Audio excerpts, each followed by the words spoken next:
Hey everyone, Kyle here, collecting America's Pastime. Hope you guys are having a great day. I wanted to do a video here with Thanksgiving being tomorrow, just about something I'm very thankful for. But before I get into that, happy Thanksgiving to everyone.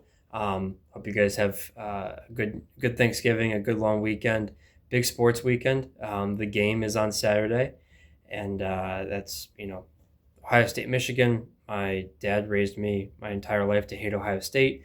My mom was raised in Battle Creek, Michigan, and my uncle went to Michigan. So, secondary team of mine has always been Michigan. So, go blue on Saturday, uh, beat the Suck guys. Um, Akron plays basketball on Saturday, so that'll be fun. They play Milwaukee, 7 p.m. It's actually a basketball card night there. So a local sports guy, Greeny Sports Cards, for those of you who are familiar with him in Ohio, they made custom cards for the Akron basketball team. And I'm working, so I can't go, but I'm having some people grab some sets for me so I can have them in my collection. Akron had a great game Monday night versus Yale. They lost 94-97 in the Paradise Jam. Phenomenal game. Probably the best statistical box score game I've ever seen in my life for college basketball. Yale shot over 60% from the field. They shot like 47% from three. They went 21 for 21 from the free throw line.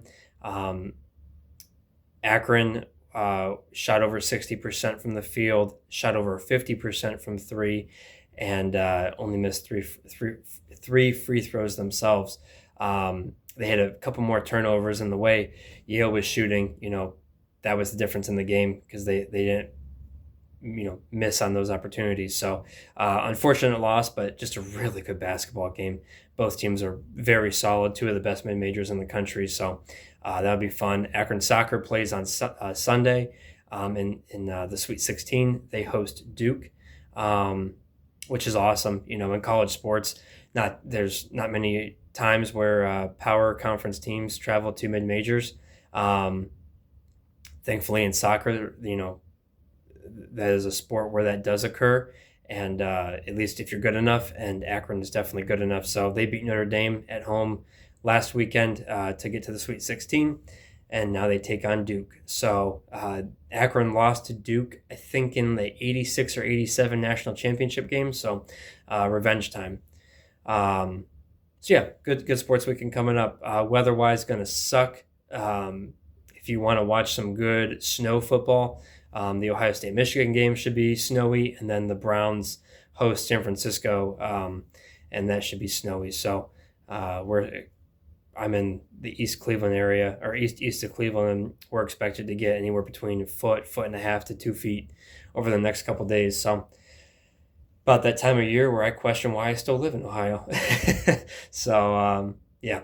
Anyways, been very busy with the card shop, and that's one thing that I wanted to start off being thankful for. That card shop has been an absolute blessing in my life. I love that part-time job. I bust my butt there. I work very hard, and but I have a blast. And we've had a couple collections come in with some buying opportunities in the last couple weekends that have been right up my alley. One of them is a Gaudi collection. I worked on Saturday and Sunday. After my shift on Saturday, I got a text from my boss saying, "Hey, buddy of mine's coming in. He said he had some Gaudis, complete set of Gaudis. Haven't seen them, but not sure what to expect." And I said, "Well, can't wait to see him." And guy brought him in on Sunday, and sure enough, three of the four Babe Ruths were in there. The red Babe Ruth is not, and that's okay. There were five Lou Gehrigs, I think two 92s and three 160s or something like that, maybe vice versa.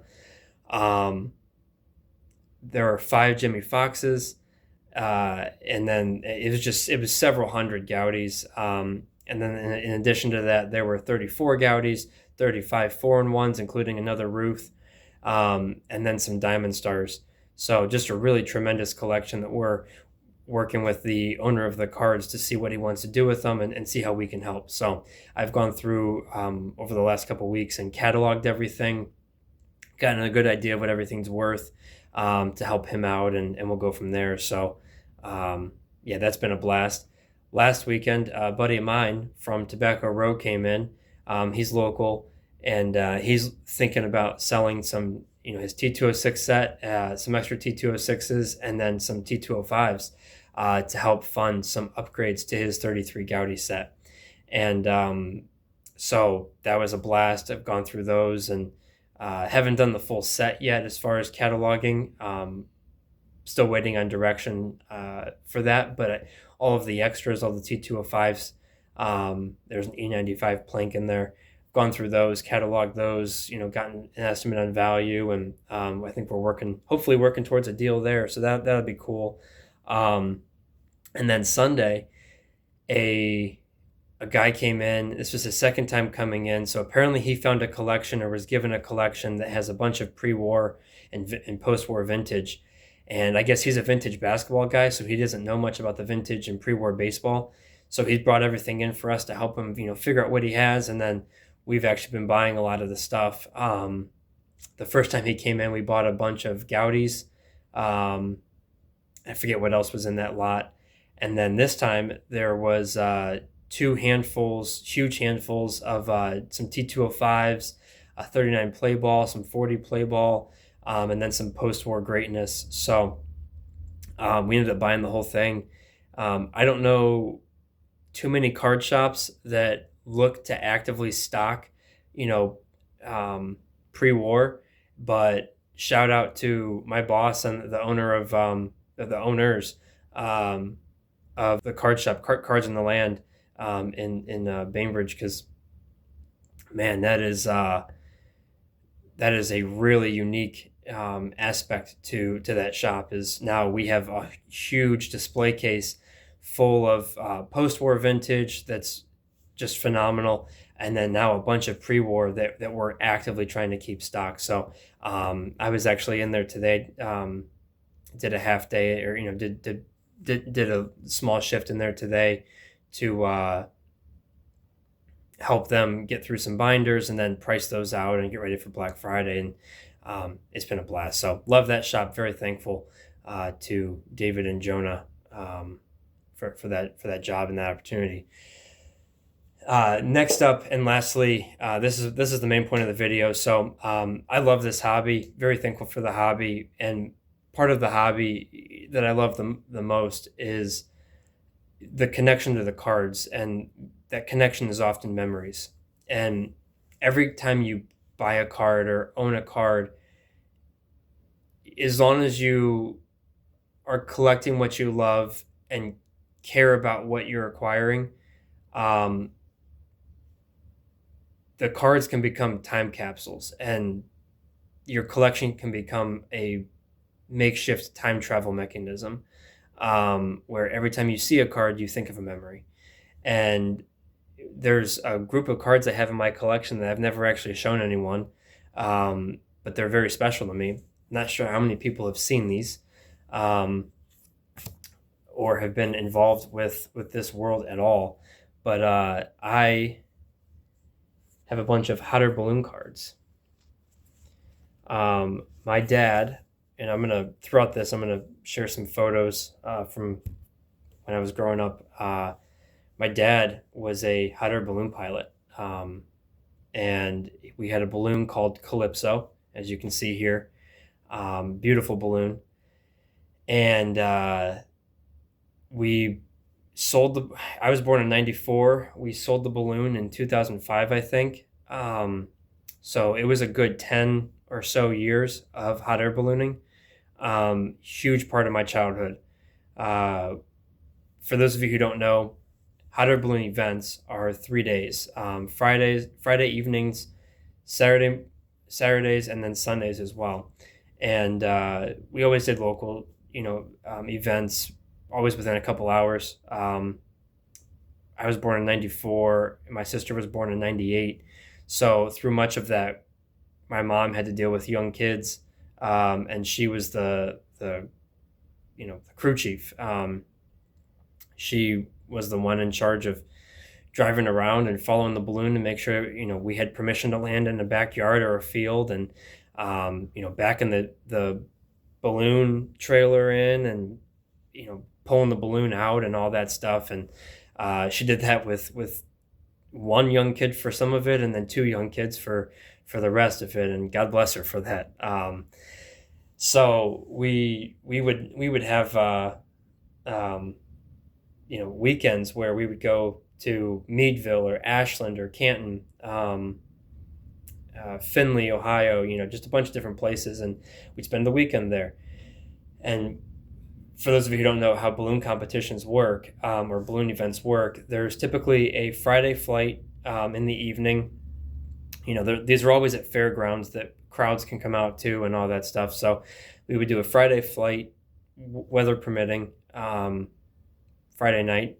Sometimes there would be a glow Friday after the flight. For those of you who don't know what a glow is, it's where all the balloons inflate, but they don't take off, and they inflate at sunset or past sunset, and then they sit there when it's dark, and they just turn their burners on, and the balloons glow up, and it's really, really pretty. I'll throw a photo up of an example of one. I didn't have my dad send me a photo of one. I forgot to ask him for it, but we did tons of glows. And so anyways, that was Friday night. Then Saturday morning there would be a competition flight.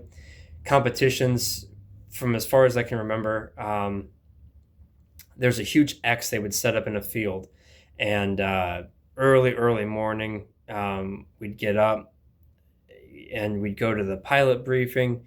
There was always donuts. Loved that part. Hated the rest of it.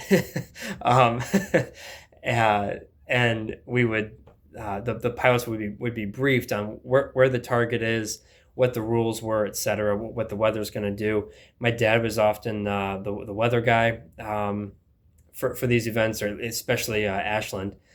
Coshocton was another one, and based on what all of the information, the pilots would then figure out where each of them were going to take off, based on wind patterns, wind speeds, weather, etc., to then reach the X.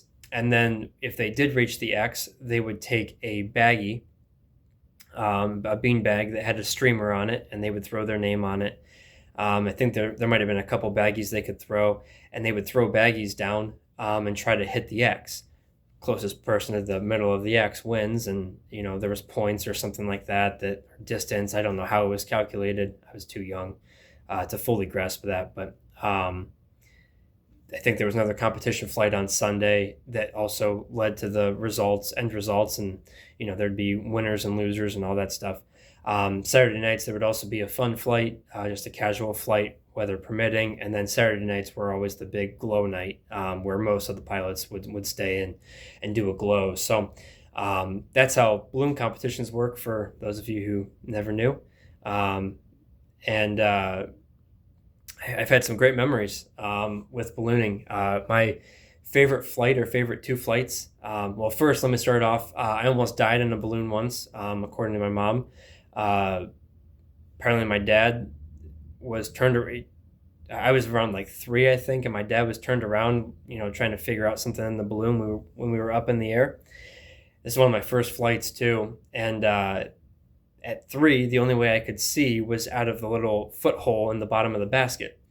I wanted a better view, and I tried to climb up on top of the propane tanks at, however many hundreds or 1,000 feet. And my dad caught me before I got to the top, and, potentially went over the edge. So my mom wasn't too happy, but I lived. So, but two of my favorite flights, or my favorite flight, I forget if these memories are the same flight or not, but I rarely got to go up in competition flights. We either took sponsors, or my dad would just go up and by himself and have, all the pressure of, scoring well. And one time I got to go up, I think it was Meadville, which is why I think these are the same. It was the same flight for both these memories. And it was Meadville. It was a Saturday morning. Went up in a competition flight with my dad. My dad nailed the target in his flight pattern. Everything he prepped for flew right over the target. But despite my dad being the son of a minor league baseball pitcher and the father of a boy who grew up to be a very athletic young man, he screwed up the throw, and the baggie was nowhere near the center of the target. Even though the balloon flew right over the target, the throw was way offline. So we landed and got back to the pilots, and they were all giving him crap, saying that he should have let me throw it and all that stuff. So that was always a fun memory. And I think in the same flight, it was either that flight or a different flight, we were flying over this wooded area, and it was a beautiful morning, sunny, not too breezy, quite calm. Just a nice slow flight, and we were not too far above the trees. And right below us in the woods, there was a family of deer hopping through the woods, and you could see them clear as day. You could hear them. It was an absolute blast. So those are my favorite, two of my favorite memories. Baseball was a big part of hot air ballooning. I was, 2, 3, 4 when I was learning the baseball and the Cleveland Indians, the '90s teams being some of the greatest of all time. And I, at the ages of 2, 3, 4, I knew baseball very well for my age. I knew the entire 25-man roster for the Indians. I would, as we were waiting, killing time on those weekends, I would just draw the entire, position lineup for the Indians. Vizquel at short, Lofton center field, Tomey at first, Baerga at second, or Alomar at one point at second, Sandy Alomar behind the plate, Manny left, Bell in right for a while, or vice versa, depending on when it was, and Hershiser and Nagy and Mesa and all those guys. And that's how I would spend some time on the weekends. So baseball and ballooning have always been, a huge part of my life. And with, cards coming over from baseball and into ballooning, I got a chance to kind of blend those two worlds. So, by the way, shout out to Mike Moynihan, baseball collector, and Straight Race Cards, Matt. Texas, baby. Long live Texas. Great state. My wife and I honeymooned in Waco, so big fan of Texas. So anyways, I'm going to wrap this up here, but I wanted to share some special cards that I have of the balloon to end it. So first up, Ashland, Ohio, had an annual balloon fest. It was one we did every year. Not too far from us. We lived about, I think, 45 minutes north, 30 to 45 minutes north of Ashland. So very easy weekend for us. Touchstone Energy, flown by Sherry White, was one that I remember very vividly. I used to get the pilot's autographs on some of these. Here's another one for Touchstone. This one on the back, there's Sherry, so shout out Sherry. This next one is Timadura. This is Kismet. This is a tattoo, but the card I have is actually K2, which was their second balloon, Kismet 2. Tim and Missy Madura were very good friends of my dad's. Spent a lot of time with them growing up. Great people. Legal Eagle was one. I had a lot of fun with the Legal Eagle team. They had a son. Ted Watts was the pilot. And I think they had a son or a nephew or something named Shane. And Shane would spend all sorts of time with me playing catch, throwing the frisbee, while we were, waiting in the fields to inflate and take off. And so shout out Shane, shout out Legal Eagle. Big fan of the Legal Eagle team. Stealth Balloon, Sue Carosa. Sue is actually the pilot that taught my dad how to fly. She is a big University of Akron fan. Um, and I don't know if she's still a season ticket holder for Akron, but she was at one point. And so, yeah, shout out Sue. Arrhythmia. Pilot was Rick Cusick, based out of Lima, Ohio. So not as local. That's Northwest Ohio for those of you who don't know. But Arrhythmia was a very beautiful balloon that was always around. Here's Rick. But Arrhythmia was always very beautiful and at every rally. Here is Gemstones.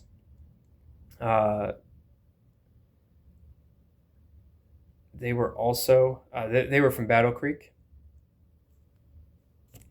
And then lastly, this one is pretty special. This is Falcon. Bob Zanella was the pilot for Falcon. I grew up just down the road from him, and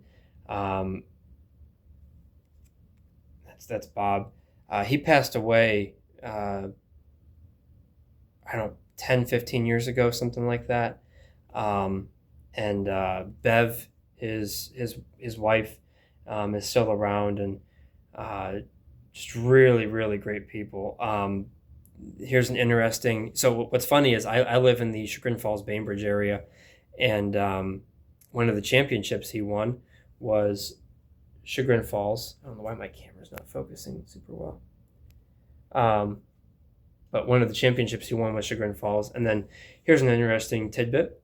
He flew 300,000 cubic feet of balloons in Masai Mara Game Reserve, Kenya, East Africa, with 17 years of U.S. Nationals and North American Championships as well. So I remember going over to his house and seeing a photo of him over in Africa flying over a pack of lions.